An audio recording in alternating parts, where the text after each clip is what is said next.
कक्षा 6 पृथ्वी हमारा आवास। चैप्टर नंबर 1 सौरमंडल में पृथ्वी। सूर्यास्त के बाद आकाश को देखना कितना अच्छा लगता है। आसमान में पहले 1 या 2 चमकते बिंदु देखते हैं, लेकिन बाद में इनकी संख्या बढ़ती जाती है। आप उनकी गणना नहीं कर सकते। संपूर्ण आकाश छोटी छोटी चमकदार वस्तुओं से भरा होता है, जिनमें से कुछ चमकीले होते हैं एवं कुछ धुंधले। धुंधले इसलिए होते हैं क्योंकि वातावरण में जो छोटे छोटे धूल उड़ते हैं ना, उन्हीं के कारण ऐसा प्रतीत होता है मानो आकाश में हीरे जड़े हों। इनमें से कुछ टिमटिमाटे प्रतीत होते हैं, लेकिन अगर आप उनको ध्यान से देखेंगे तो आप पाएंगे कि इनमें से कुछ टिमटिमाहट अन्य से अलग है। ये बिना किसी टिमटिमाहट के चंद्रमा के समान चमकते हैं। इन चमकीली वस्तुओं के साथ आप लगभग प्रतिदिन चंद्रमा को भी देखते हैं। यह अलग अलग समय पर अलग अलग आकार तथा अलग अलग स्थितियों में दिखाई पड़ता है। आप संपूर्ण चंद्र को लगभग 1 महीने में एक बार देख सकते हैं, और यह पूर्ण चंद्रमा वाली रात या पूर्णिमा कहलाती है। जब हम आसमान में चंद्रमा को पूरी तरह देखते हैं, उसे पूर्णिमा कहते हैं। 15 दिन के बाद आप इसे नहीं देख सकते। यह नए चंद्रमा की रात या अमावस्या होती है। जिस दिन चंद्रमा न दिखाई देता है अमावस्या कहते हैं। ऐसी रात में अगर आसमान साफ है तो आप आसमान का अवलोकन अच्छी तरह से कर सकते हैं। क्या आपको इस बात का आश्चर्य नहीं होता कि हम दिन के समय चंद्रमा एवं इन सभी छोटी चमकीली वस्तुओं को क्यों नहीं देख पाते? इसका आंसर है ऐसा इसलिए क्योंकि सूर्य के अत्यधिक तेज प्रकाश के कारण रात के समय चमकने वाली वस्तुओं को हम नहीं देख पाते हैं। कुछ खगोलीय पिंडें बड़े आकार वाले तथा गर्म होते हैं। ये गैसों से बने होते हैं। इनके पास अपनी ऊष्मा तथा प्रकाश होता है, जिसे वे बहुत बड़ी मात्रा में उत्सर्जित करते हैं। इन खगोलीय पिंडों को तारा कहते हैं। सूर्य भी एक प्रकार का तारा है, क्योंकि ये अपने पास ऊष्मा तथा प्रकाश रखता है और बड़ी मात्रा में उत्सर्जित करता है।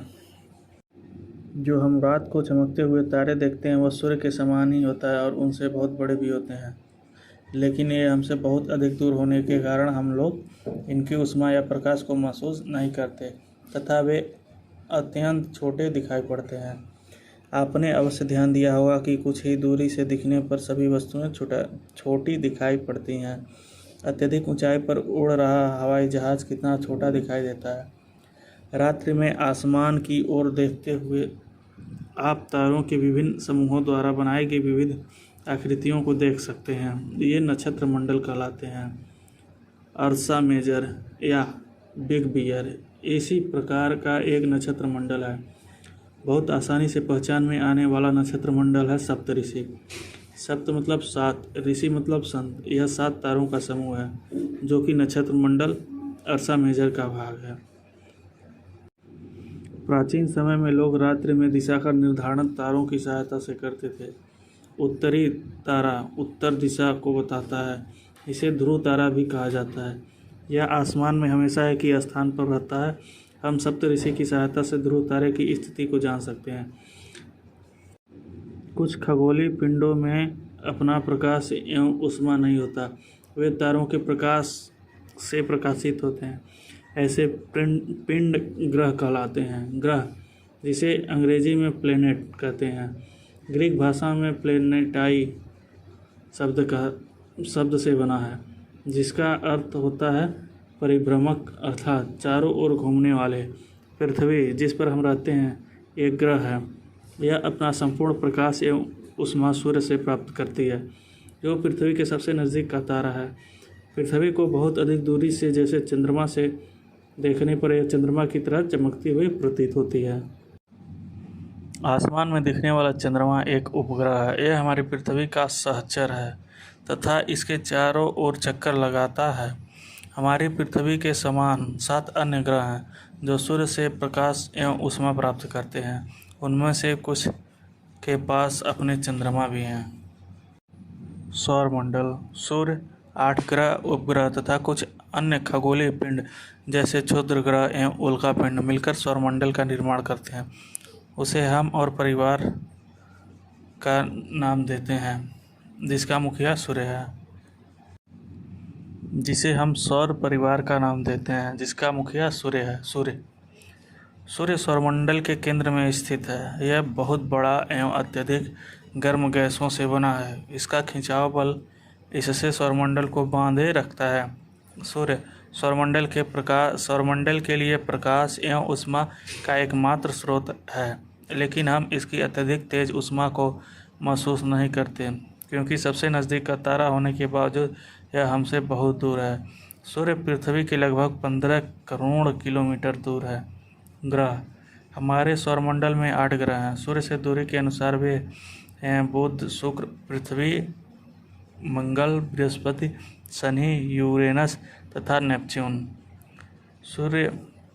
सौरमंडल के सभी 8 ग्रह एक निश्चित पथ पर सूर्य का चक्कर लगाते हैं। ये रास्ते दीर्घवृत्ताकार में फैले हुए हैं। ये कक्षा कहलाते हैं, जो दीर्घवृत्ताकार में फैले हुए हैं।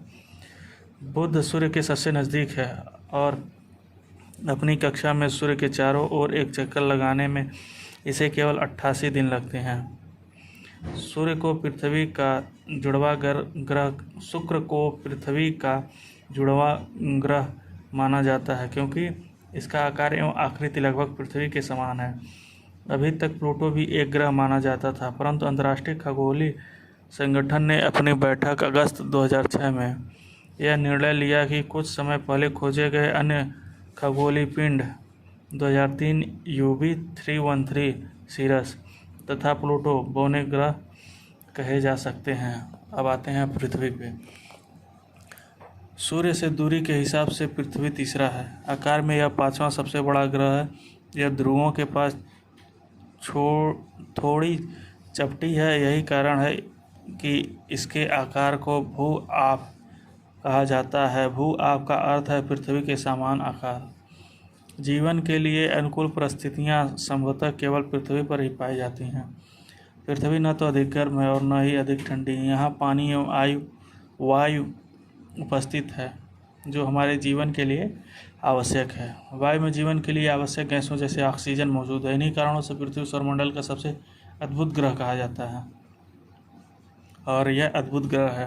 अंतरिक्ष से देखने पर यह पृथ्वी नीले रंग का दिखाई पड़ती है, क्योंकि इसकी 2/3 सतह पानी से ढकी हुई है, इसलिए इसे नीला ग्रह कहा जाता है। चंद्रमा। हमारी पृथ्वी के पास केवल उपग्रह एक ही है, चंद्रमा। इसका व्यास पृथ्वी के व्यास का केवल 1/4 है। 1/4 मतलब 4 भाग का 1 पार्ट। यह इतना बड़ा इसलिए प्रतीत होता है क्योंकि यह हमारे ग्रह से अन्य खगोलीय पिंडों की अपेक्षा नज़दीक है। यह हमसे लगभग 3,84,400 किलोमीटर दूर है। अब आप पृथ्वी से सूर्य की चंद्रमा की दूरियों का तुलना कर सकते हैं। चंद्रमा पृथ्वी का एक चक्कर लगभग 27 दिन में पूरा करता है। लगभग इतने में ही समय में यह अपने अक्ष पर एक चक्कर भी पूरा करता है। इसके परिणाम स्वरूप पृथ्वी से हमें चंद्रमा का केवल एक ही भाग दिखाई पड़ता है। चंद्रमा की परिस्थितियां जीवन के लिए अनुकूल नहीं है। इसकी सतह पर पर्वत, मैदान एवं गड्ढे जैसे जो चंद्रमा की सतह पर छाया बनाते हैं। पूर्णिमा के दिन चंद्रमा पर इसकी छाया को देखा जा सकता है। क्षुद्र ग्रह। तारों, ग्रहों एवं उपग्रहों के अतिरिक्त असंख्य छोटे पिंड भी सूर्य के चारों ओर चक्कर लगाते हैं। इन पिंडों को क्षुद्र ग्रह कहते हैं। ये मंगल एवं बृहस्पति की कक्षाओं के बीच पाए जाते हैं। वैज्ञानिकों के अनुसार क्षुद्र ग्रह के ही भाग होते हैं, जो कि बहुत वर्ष पहले विस्फोट के बाद ग्रहों से टूटकर अलग हो गए। उल्कापिंड। सूर्य के चारों ओर चक्कर लगाने वाले पत्थरों के छोटे छोटे टुकड़ों को उल्कापिंड कहते हैं। कभी कभी ये उल्कापिंड पृथ्वी के इतने नज़दीक आ जाते हैं कि इनकी प्रवृत्ति पृथ्वी पर गिरने की होती है। इस प्रक्रिया के दौरान वायु के साथ घर्षण होने के कारण ये गर्म होकर जल जाते हैं। फलस्वरूप चमकदार प्रकाश उत्पन्न होता है। कभी कभी आप लोग देखते हैं, लोग बोलते हैं टूटा तारा देखा मैंने, वो यही होता है उल्कापिंड। कभी कभी कोई उल्कापिंड पूरी तरह जले बिना पृथ्वी पर गिरती है, जिससे धरातल पर गड्ढे पड़ जाते हैं।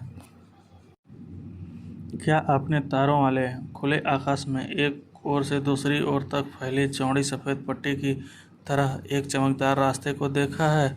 यह लाखों तारों का समूह है। यह पट्टी आकाशगंगा मिल्की वे है, हमारा सौरमंडल इस आकाशगंगा का एक भाग है। प्राचीन भारत में इसकी कल्पना आकाश में प्रकाश की एक बहती नदी से की गई थी। इस प्रकार इसका नाम आकाशगंगा पड़ा था। आकाशगंगा करोड़ों तारों, बादलों तथा गैसों की एक प्रणाली है। इस प्रकार की लाखों आकाशगंगाएं मिलकर ब्रह्मांड का निर्माण करती हैं। ब्रह्मांड की विशालता की कल्पना करना अत्यधिक कठिन है। वैज्ञानिक अभी भी इसके बारे में अधिक से अधिक जानकारी एकत्र करने में जुटे हैं। इसके आकार के संबंध में हम कोई जानकारी नहीं है, लेकिन फिर भी हम जानते हैं कि हम सभी इसी ब्रह्मांड का हिस्सा है। अब हम बात करने जा रहे हैं सौरमंडल की।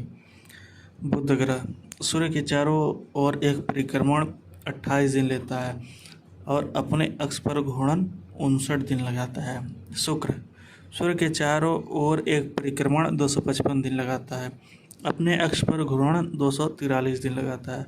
पृथ्वी सूर्य के चारों ओर एक परिक्रमण 365 दिन, अपने अक्ष पर घूर्णन 1 दिन।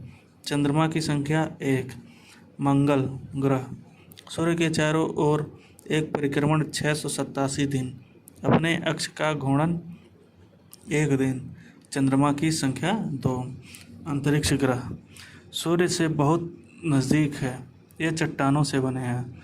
बृहस्पति ग्रह सूर्य के चारों ओर एक परिक्रमण 11 साल 11 महीने लगभग 12 साल, अपने अक्ष पर घूर्णन 9 घंटे 56 मिनट। चंद्रमा की संख्या लगभग 53 है, यह घटता बढ़ता रहता है। शनि ग्रह सूर्य के चारों ओर एक परिक्रमण 29 साल 5 महीने, अपने अक्ष पर घूर्णन 10 घंटे 40 मिनट। चंद्रमा की संख्या 53 लगभग में, यह भी घटता बढ़ता है। यूरेनस सूर्य के चारों ओर एक परिक्रमण 84 साल, अपने अक्ष पर घूर्णन 17 घंटे 14 दिन 17 घंटे 14 मिनट। चंद्रमा की संख्या लगभग 27। नेपच्यून सूर्य के चारों ओर एक परिक्रमण 164 साल, अपने अक्ष पर घूर्णन 16 घंटे 7 मिनट। चंद्रमा की संख्या 13। कुछ रोचक तथ्य। बृहस्पति, शनि तथा यूरेनस के चारों ओर छल्ले हैं। ये छल्ले विभिन्न पदार्थों के असंख्य छोटे छोटे पिंडों से बनी पट्टियां हैं। पृथ्वी से इन छल्लों को शक्तिशाली दूरबीन की सहायता से देखा जा सकता है। क्या आप जानते हैं पौराणिक रोमन कहानियों में सोल सूर्य देवता को कहा जाता है। सौर शब्द का अर्थ है सूर्य से संबंधित, इसलिए सूर्य के परिवार को सौरमंडल कहा जाता है, सोलर सिस्टम। सौर शब्द का उपयोग करते हुए और रात में आसमान को देखकर मनुष्य हमेशा से मोहित हुआ है। खगोलीय पिंडों एवं उनकी गति के संबंध में अध्ययन करने वालों को खगोल शास्त्री कहते हैं। आर्यभट्ट प्राचीन भारत के प्रसिद्ध खगोल शास्त्री थे। उन्होंने कहा था कि सभी ग्रह तथा चंद्रमा परावर्तित सूर्य प्रकाश के कारण चमकते हैं। आज विश्व के सभी भागों में खगोलविद ब्रह्मांड के रहस्यों को खोजने में लगे हैं। आर्यभट्ट जिन्होंने जीरो का खोज किया था, आर्यभट्ट जिन्होंने जीरो का आविष्कार किया था। शब्द की उत्पत्ति। ऐसे बहुत से शब्द जिनका उपयोग हम एक भाषा में करते हैं, अक्सर वे दूसरी भाषाओं से लिए गए शब्द हो सकते हैं। उदाहरण के लिए जियोग्राफी एक अंग्रेजी शब्द है। यह ग्रीक भाषा से लिया गया है, जिसका अर्थ है पृथ्वी का विवरण।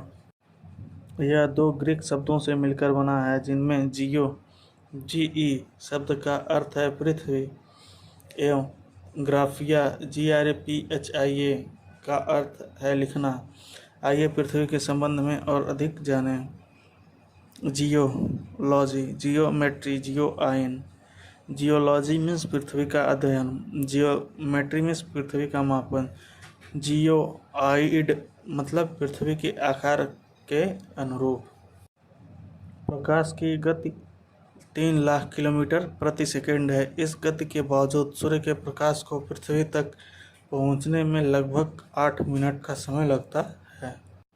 क्या आपको पता है नील आर्मस्ट्रांग पहले व्यक्ति थे जिन्होंने 20 जुलाई 1969 को सबसे पहले चंद्रमा की सतह पर कदम रखा था। उपग्रह एक खगोलीय पिंड है जो ग्रहों के चारों ओर उसी प्रकार का चक्कर लगाता है जिस प्रकार ग्रह सूर्य के चारों ओर चक्कर लगाता है। मानव निर्मित उपग्रह, यह एक कृत्रिम पिंड है। यह वैज्ञानिकों के द्वारा बनाया गया है जिसका उपयोग ब्रह्मांड के बारे में जानकारी प्राप्त करने एवं पृथ्वी पर संचार माध्यम के लिए किया जाता है। इसे रॉकेट के द्वारा अंतरिक्ष में भेजा जाता है, यूं पृथ्वी की कक्षा में स्थापित कर दिया जाता है। अंतरिक्ष में उपस्थित कुछ भारतीय उपग्रह हैं जैसे इनसेट, IAS,